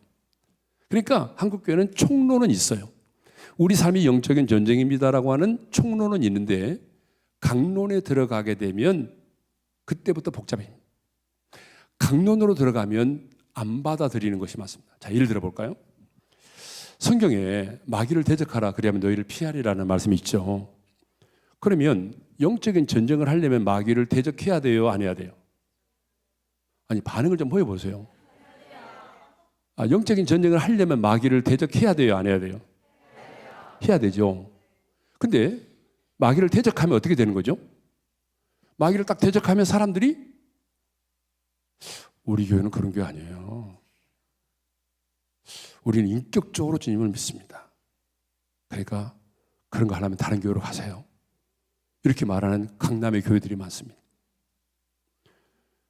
예전에 저희가 상가교회 있을 때에 아프리카의 카얀자라는 목사님을 모시고 그런 집회를 했어요. 근데 이분이 설교 끝나고 나면 막 사역을 하시더라고요. 그래서 이제 더러운 귀신들은 떠나가라 막 그러잖아요. 근데 제가 영어를 못하니까 이제 통역을 한 사람을 모셔왔어요. 통역을 모셔왔는데 우리 전도사님이 소개를 했어요. 예, 서울대 영문학과를 나와가지고 총신을 나왔대요. 그러면서 나한테 소개를 하는 말이 이분은 고급 영어를 하시는 분이에요. 고급 영어. 그래서 이제 고급 영어를 하시는 분을 통역으로 모셨어요. 그래서 이제 이분이 더러운 귀신아 떠나가라 막 get out 막 그러잖아요. 고! 막 하는데 이분은 이렇게 말했어요. 정확하게 이분이 이렇게 말했습니다. 떠나가 주시기를 바랍니다. 고급 영어를 하시는 분입니다. 그래서 성도들이 빵 터지고 웃어버렸어요.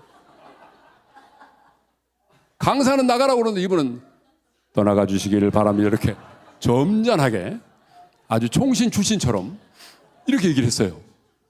그래서 성도들이 막 웃고 그러니까 이게 집회가 안 됐어요. 집회가 더 이상 불가능했어요. 그래서 죄송합니다 하면 들어가십시오. 들어가게 하시고 내가 영어 안 되니까 혹시 여기 고급 영어 아니더라도 하시는 분 그랬더니 목사님 한 분이 나왔어요. 그분은 진짜로 어려운 단어를 쓰면 못해요. 근데 나가라 이건 잘했어요. 그래서 그분이 마무리를 했어요. 네. 우리 장로교 신자들은요, 영적인 전쟁을 잘 못합니다. 순복음 신자들은, 여기는 어쩐지 모르겠는데, 이제는 뭐 한국교회는 순복음 장로가 다 구분이 안 돼요, 이제는. 근데 순복음교회 성도들 옛날에 내 신학교 다닐 때 보니까 교회 안에 성경을 가르치는 게 없더라고. 성경을 가르치면 뭐 제자훈련이 있나 이런 게 없어요. 순복음의 특징이 뭐냐 그러면 기도원에 한 달에 한 번씩 자기 돈 내고 버스 타고 들어가요. 그래가지고 불길하던 성령이 불 이것만 해요. 그리고 열심히 빠바바 다다다다 방어만 해요. 근데 그분들은요 뭘 잘하냐, 영적 전쟁을 잘해요. 잠자다가도 뭔가 꿈에 막 울리고 그러면 자다가도 막 SP 뭐 이렇게 해요. 근데 장로교 신자들은요 엄청나게 성경 공부 많이 하거든요. 우리 교회만 해도 막 크로스웨이부터 시작해서 막 매일 막 큐티를 보다 큐티하고 막 온갖 것들을 다 해. 그러니까 장로교 신자들은요, 여기 장로교잖아요. 장로교 맞죠? 네. 신약, 구약, 쌍권총을 딱 차고 매일매일 성경 공부해가지고 매일매일 실탄을 준비한 거예요. 그래서 나무처럼 이제 실탄이 너무 많아가지고 여기다도 차고 여기다도 차는데 너무 실탄을 많이 해가지고 견디다 못해 쓰러지는 거예요. 그래서 장로교 신자는 이러고 다닙니다. 이러고. 근데 문제는 뭐냐면 한 번도 쏘아본 적이 없대요. 한 번도 쏘아본 적이 없어요.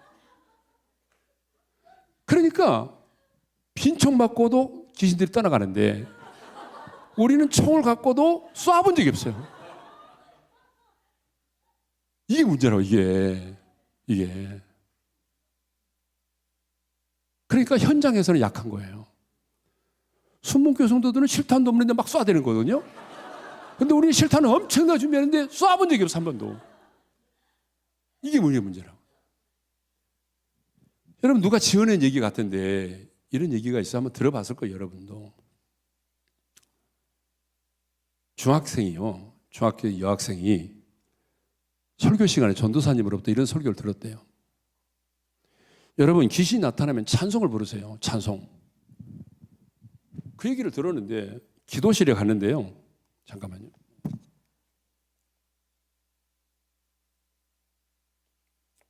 기도실에 갔는데 귀신이 나타난 거예요. 전도사님 설교가 생각이 난 거예요. 찬송을 부르라. 찬송이 생각이 안 나는 거예요. 그래서 무슨 찬송을 부른지 알아요? 당신은 사랑받기 위해 태어난 사람. 맨날 축복성만 해가지고 그것만 생각이 나니까. 여러분, 이렇게 되면요 충격을 누가 받는지 아세요? 귀신이 충격을 받는 거예요. 왜냐하면 가는 곳마다 이 더러운 귀신아 떠나가라 막 그러다가 갑자기 당신은 사랑받기 위해 태어난 사람이라고 그러니까 이 귀신이 막 충격받는 거예요. 그래서 귀신이 나도 그럼 이러면 안 되지. 그래서 귀신이 감사해요. 깨닫지 못했었는데 내가 얼마나 소중한 존재라는 걸 그 찬양을 담례송으로 했다는 얘기 아니에요.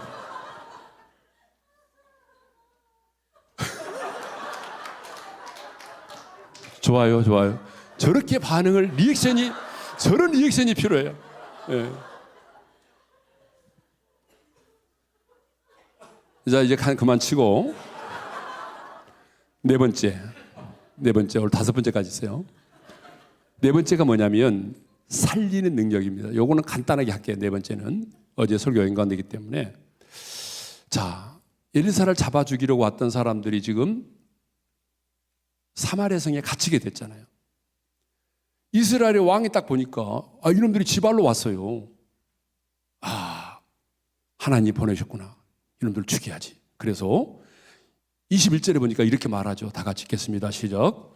이스라엘의 왕이 그들을 보고 엘리사에게 이르되 내 아버지여 내가 치리이까.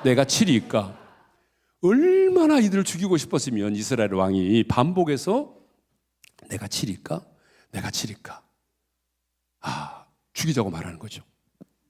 그런데 22절을 보게 되면 엘리사는 이렇게 말합니다. 읽겠습니다. 시작. 대답하되 치지 마소서. 자연들 어찌 치리까? 떡과 물을 그들 앞에 두어 먹고 마시게 하고 그들의 주인에게로 돌려보내소서 하는지라. 죽이지 말라는 거예요. 그냥 그들을 살려서 돌려보내라는 거예요. 이스라엘 왕의 입장에서는 정말 기분 나쁘잖아요. 절호에 죽일 수 있는 기회인데, 근데 엘리사는 죽이지 말고 그들을 돌려보내라고 말합니다. 여러분, 이것이 영역입니다.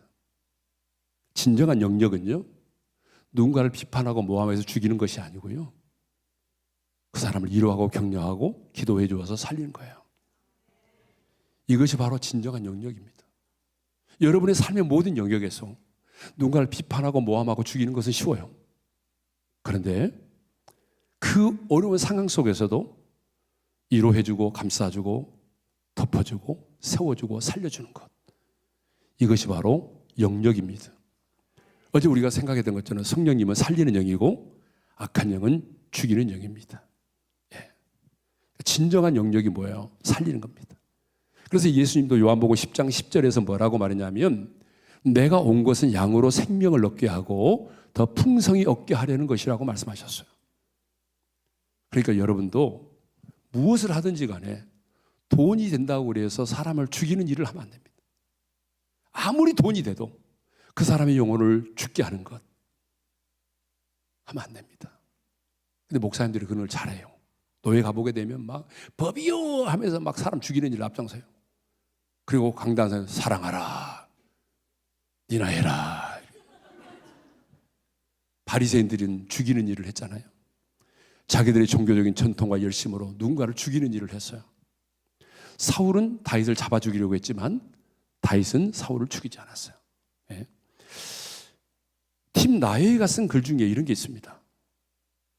샌프란시스코에서 달라스로 향하는 비행기인데 어느 부인이 그 비행기를 탔어요. 근데 곁에 턱수염을 이렇게 기른 젊은 청년이 앉아 있었어요.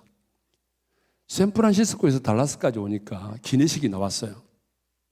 그래서 옆자리 부인은 그 청년에게 음식물 그 청년이 안 먹기를 거절하니까 어디 몸이 불편하냐고 물어봤더니, 아니 몸이 불편한 것이 아니고 제가 오늘 금식기도 하는 날이라 음식을 먹지 않습니다 라고 말했어요. 그래서 이 부인은 크리스찬이기 때문에 이 사람이 크리스찬이구나 생각을 하고 예수 그리스도를 영접한 것에 대해서 물어봤어요. 언제 예수를 믿게 되었습니까? 물어봤더니 아니요, 나는 크리스찬이 아닙니다. 나는 사탄 숭배자입니다.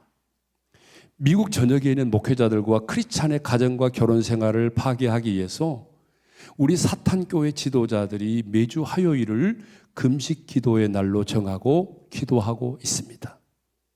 우리 가운데 몇 명은 지금 달라스 옆에 있잖아요. 달라스에 살고 있는 목회자와 크리스찬의 가정들을 위하여 집중적으로 기도하고 있습니다. 팀 나이가 쓴 글에 나옵니다. 여러분, 이들은 누군가의 가정을 깨뜨리고 교회를 무너뜨리기 위해서 지금 기도를 금식 기도를 하고 있다는 거예요. 사탄교회 지도자들이. 이 세상에는 이렇게 누군가를 죽이려는 사람들이 있어요. 하나님의 사람은 누군가를 죽이는 것이 아니라 누군가를 위로하고 격려하고 기도하여 세워주고 살려주는 것. 어디 있든지 간에 무엇을 하든지 간에 여러분 죽이는 자가 아니라 살리는 자로 살아가시기를 바랍니다. 그것이 바로 뭘까요? 영역이다. 마지막 5번째입니다. 마지막 5번째는 원수까지라도 사랑하는 것이 진정한 영역이다라고 하는 거죠. 자, 방금 말씀드린 것처럼 그들이 사마리아 성에 갇혀 있을 때에 이스라엘의 왕은 죽이자고 말했지만 엘리사는 뭐라고 말합니까? 죽이지 말고 돌려보내는데 그냥 돌려보내지 말고, 자 22절을 보니까 떡과 물을 그들 앞에 두어서 먹고 마시게 하고 그들의 주인에게로 돌려보내소서 하는지라. 그래서 23절에 보게 되면 잔치를 베풉니다. 23절의 말씀을 읽겠습니다. 다 같이요, 시작. 왕이 위하여 음식을 많이 베풀고 그들이 먹고 마시며 놓아보내니 그들이 그들의 주인에게로 돌아가니라. 여러분, 그들에게 잔치를 베풀었습니다. 그리고 먹고 마시게 한 다음에 돌아가겠습니다. 여러분, 그들은 갑자기 이제 우린 죽었구나. 이제 우리 도간에 든 지가 됐네. 이제는 우리 가족에게로 갈 수가 없네. 이게 오늘이 마지막이다 라고 생각을 하고 있었을 거예요. 근데 갑자기 막 잔치를 베풀고 떡과 물을 주고 막 그랬어요. 속으로 이런 생각을 하냐 그랬어요. 야, 먹이고 죽이려나 보다. 왜 갑자기 이러지? 우리를 먹이고 죽이려고 하나? 그런데 집으로 가라는 거 아니에요. 여러분, 자신을 죽이려고 했던 사람들인데 엘리사는 잔치를 베풀어서 먹고 마시게 한 다음에 잘 접대해주고 자신의 나라로 가족들에게로 돌아가도록 했습니다. 엘리사는 자신을 죽이려고 했던 그들을 사랑했습니다. 자신을 잡아 죽이려고 왔던 그들을 사랑했습니다. 여러분, 이것이 바로 영역이다라고 합니다. 복수하고 미워하는 것은 누구나 할 수 있습니다. 왜? 이것은 본능이기 때문에. 타락한 죄성을 가진 우리 인간의 본능은 복수하고 미워하는 것입니다. 그러나 원수까지라도 사랑할 수 있는 것은 아무나 할 수 있는 게 아닙니다. 하나님 아버지의 마음을 가진 자만이, 성령의 능력으로만이 여러분 원수까지라도 사랑할 수가 있는 것이죠. 엘리사는 악을 악으로 갚지 않았습니다. 그들의 악을 선으로 갚았습니다. 이것이 바로 성경이 말하고 있는 믿음의 선한 싸움인 것입니다. 여러분, 믿음의 선한 싸움을 싸우라고 그랬잖아요. 그 믿음의 선한 싸움이 뭘까요? 그것은 악을 악으로 갚지 않는 것이고 용서할 수 없는 사람을 내가 용서해 주는 것입니다. 선으로 악을 이기는 것이죠. 그러면 선으로 악을 이기는 게 뭐냐? 로마서 12장 20절과 21절에 이렇게 말합니다. 다 같이 읽겠습니다. 내 원수가 줄이거든 먹이고 목마르거든 마시게 하라. 그리함으로 내가 숯불을 그 머리에 쌓아 놓으리라. 악에게 지지 말고 선으로 악을 이기라. 선으로 악을 이기는 것은 바로 이런 거라는 거예요. 그런데 여러분, 이것은 말은 쉽죠. 실제로는 어렵습니다. 내 자신과의 싸움이고 내 안에 있는 복수하고 싶은 본능과의 싸움입니다. 보이지 않는 미움의 영과의 싸움입니다.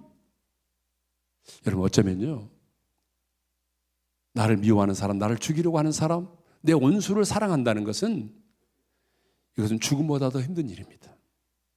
그래서 많은 사람들은요, 용서보다 죽음을 선택하려고 합니다. 용서가 너무 어렵다는 얘기죠. 내가 차라리 용서하는 것보다는 내가 차라리 죽는 게 낫다라고 생각을 해서 죽음을 선택해버린 사람들이 너무나 많습니다. 여러분, 원수에 대하여 복수하지 않은 것도 대단한 건데 그 원수를 사랑한다고 하는 것은 정말 힘든 일이죠. 왜 원수를 사랑하는 것이 가장 위대한 승리일까요? 23절 하반절의 말씀을 읽겠습니다. 다 같이요. 이로부터 아람 군사의 부대가 다시는 이스라엘 땅에 들어오지 못하니라. 여러분, 만일에 그들을 잡아 주겠다고 한다면 그 가족들은 어떻게 됐을까요? 그 자녀들은요, 한을 품었을 겁니다. 내가 반드시 우리 아버지를 죽인 그들을 내가 복수하리라. 여러분, 그런데 그들은 돌아갔어요. 자신들을 살려준 그 나라에 대해서 다시는 이스라엘 땅에 들어오지 않았어요. 이것이 바로 위대한 승리입니다. 보복은 보복을 낳습니다. 복수는 한을 만듭니다. 또 다른 원수를 만들어내죠. 여러분, 사랑의 원자탄으로 너무나 유명한 손양원 목사님이 계십니다. 그런데 자신의 두 아들을 죽인 그런 안재선이라고 하는 학생을 양자로 삼았습니다. 그가 죽을 수밖에 없는 상황에 놓여 있을 때 내가 내 아들로 삼을 테니까 살려달라. 그래가지고 자기의 두 아들을 죽인 원수를 자기 집에 양자로 삼았어요. 그때 자기 딸들이 너무 힘들었다는 거예요. 왜? 자기 동생, 자기 오빠를 죽인 그 원수를 같은 집에서 살아야 되니까 얼마나 힘들었겠어요. 근데 그럴 때마다 손양원 목사님이 두 딸에게 이렇게 설득을 했다고 그럽니다. 예수님은 원수까지라도 사랑하라고 말씀하셨는데 우리가 그 말씀을 순종하지 않으면 누가 순종하겠니? 우리라도 그 말씀대로 순종해야지. 손양원 목사님이 돌아가셨을 때에 가장 그 죽음 앞에서 슬퍼한 사람이 누군지 아세요? 양아들로 삼았던 그 안재선이라고 하는 학생이었어요. 근데 그 안재선 씨 아들이 누구냐? 안국선입니다. 얼마 전에 우리 교회 단일기도 왔다 갔죠? 강사로 봤었어요. 목사가 됐어요. 자기는 처음에는 몰랐대요. 자기 아버지가 그런 사람인 줄을. 나중에 한 거예요. 힘들었대요. 근데 목사가 돼서 지금은 복음을 전하는 최종이 됐습니다. 만일에 그때에 복수를 했다면 그때 그 당시 마음은 편했겠죠. 그러나 그 원수를 사랑했더니 그 아들 중에 목사가 돼서 이렇게 많은 사람들의 주의 복음을 전하는 그런 위대한 열매들이 맺혀졌잖아요. 여러분, 스데반도 죽음의 순간에 자기를 돌로 치는 자들을 용서했잖아요. 진정한 영역은요, 원수를 사랑하는 겁니다. 이것이 바로 영역이다라고 하는 겁니다. 자, 우리가 지금까지 영역 5가지 생각했는데, 첫째는 마귀의 관계를 알아서 무력화시키는 것. 둘째, 어떤 상황에도 두려움이 없는 담대함을 갖는 것. 세 번째, 하나님이 함께 하심으로 내 입에서 나오는 말대로 이루어지는 것. 넷째, 살리는 것. 마지막, 원수까지라도 사랑하는 것. 이것이 바로 뭐예요? 진정한 영역이다. 오늘 이 밤에 주께서, 주의 성령께서 기도하는 우리에게 이러한 영역을 주셔서 여러분의 가정과 교회를 향한 모든 마귀의 관계가 수포로 돌아가고 여러분들이 어떤 상황에도 두려움이 없는 담대함을 가지고 누군가를 죽이는 자가 아니라 살리는 자로, 원수까지라도 사랑하는 자로 살아가는 그런 하나님의 사람이 될 수 있기를 주님의 이름으로 축원합니다. 자, 우리 한번 일어나서 찬양하겠습니다. 사망의 그늘에 앉아 울고 있는 나의 형제들이라는 찬양입니다. 찬양팀 나오시고요.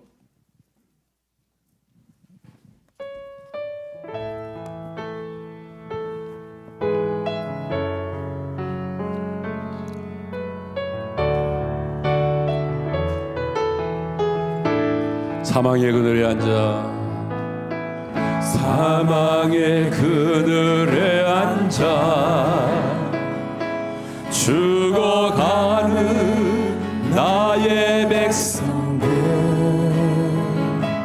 절망과 굶주림에 갇힌 저들은 내 마음에 오랜 슬픔, 고통의 멍에에 매여 울고 있는 나의 자녀들, 울고 있는 나의 자녀들, 나는 이제 일어나 저들의 멍에를 꺾고 눈물 씻기기 원하는데 누가 내게 부르짖어 저들을 구원케 할까? 누가 나를 위해 갔어 나의 사랑을 전할까? 나는 이제 보기 원하네. 나의 자녀들 살아나는 그날 기쁜 찬송 소리 하늘에 웃음소리 온 땅 가득한 그날. 자, 이제 주신 말씀을 마음에 새기면서 기도할 텐데요. 첫 번째 우리의 기도는 첫 번째 영역을 가지고 기도하는 거예요. 마귀의 관계를 알아서 무력화시키는 거예요. 여러분, 우리는 지금 치열한 영적인 전쟁을 하고 있고 마귀는 여러분의 교회를 어떻게 하면 무너뜨릴까? 어떻게 하면 여러분의 가정을 콩가루로 만들어버릴까? 어떻게 하면 우리 가정의 자녀들로 하여금 예수를 믿지 않고 탈선하게 할까? 여러분, 이런 간사한 계획들을 가지고 있다는 거예요. 그런데 여러분, 진정한 영역이 뭡니까? 그 마귀의 관계를 알아서 수포로 돌아가게 만드는 거예요. 엘리사의 영역은 바로 그런 것이었어요. 그러므로 여러분, 이 시간에는 내가 뭔가를 달라고 기도하는 것이 아니라 하나님의 자녀된 권세를 가지고 마귀를 멸하시고 승리하신 그 예수 그리스도의 이름으로, 교회의 머리가 되신 예수 그리스도의 이름으로 나와 내 가정과 자녀를 향한 모든 마귀의 관계는 수포로 돌아갈지어다. 우리의 교회를 향한, 우리 목사님을 향한 모든 마귀의 관계는 수포로 돌아갈지어다. 여러분, 당당하게 예수님의 이름으로 명령하고 선포하시기를 바랍니다. 그러면 우리의 믿음의 고백과 선포가 여러분, 우리의 원수를 묶을 것입니다.